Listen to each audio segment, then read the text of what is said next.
Congress just passed the 21st Century Road to Housing Act, the most significant housing legislation in 3 decades. The headlines are treating it like an instant cure. Spoiler, your mortgage did not just get a text saying congratulations.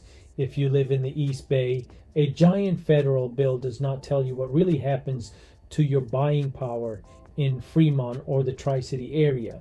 So we will skip the political spin and break down what this law actually does for your local plans.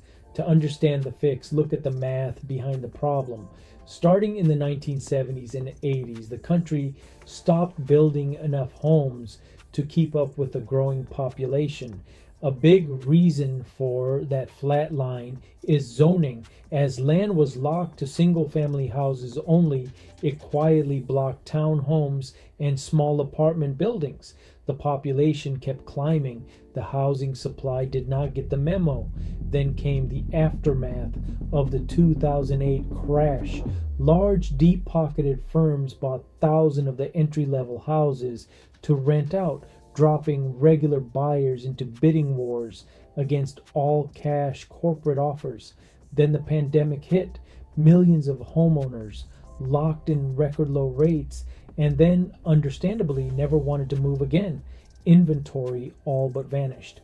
Decades of underbuilding, corporate competition, and frozen supply pushed prices up while inventory hit rock bottom. That is the gridlock this law targets.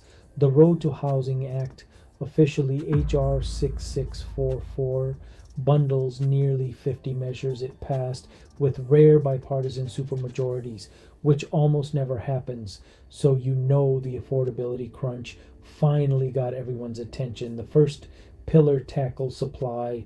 It streamlines the federal environmental and permitting reviews that stall construction and creates a $200 million annual grant program rewarding cities that actually add housing.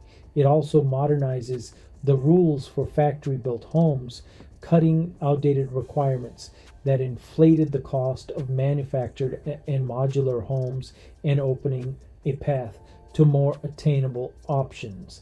The second pillar targets the competition under a section actually titled Homes Are for People, Not Corporations, and yes, that is the real name.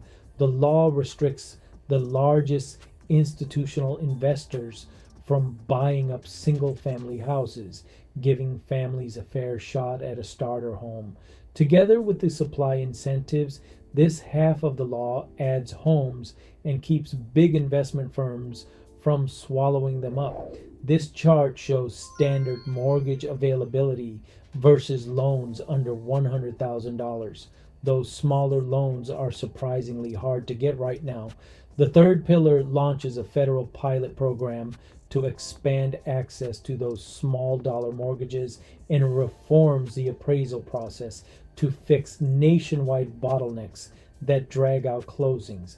The final pillar updates the existing federal systems. It makes disaster recovery housing programs permanent, ending their constant reauthorization, and expands HUD's financial literacy and counseling for new buyers. It also adds real protections for veterans.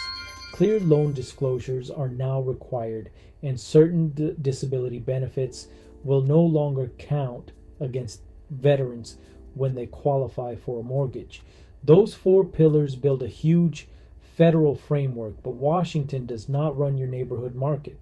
Here in the Bay Area, prices are driven by a tight supply of buildable land, the speed of local permitting, and regional construction costs. Those levers sit with California and our local cities, not Washington. Take the small dollar loan pilot. Expanding mortgages under $100,000 is a real relief where affordable homes still exist.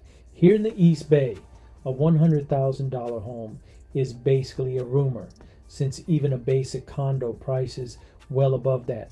And while curbing corporate buyers helps everyday families, institutional buying has always been a bigger problem in Sunbelt cities than in our pricey single-family market.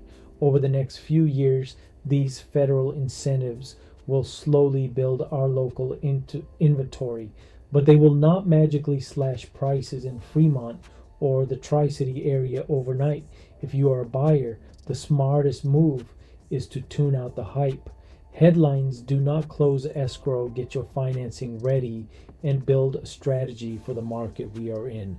If you are planning to sell or downsize in the coming years, those same incentives will eventually mean more local inventory.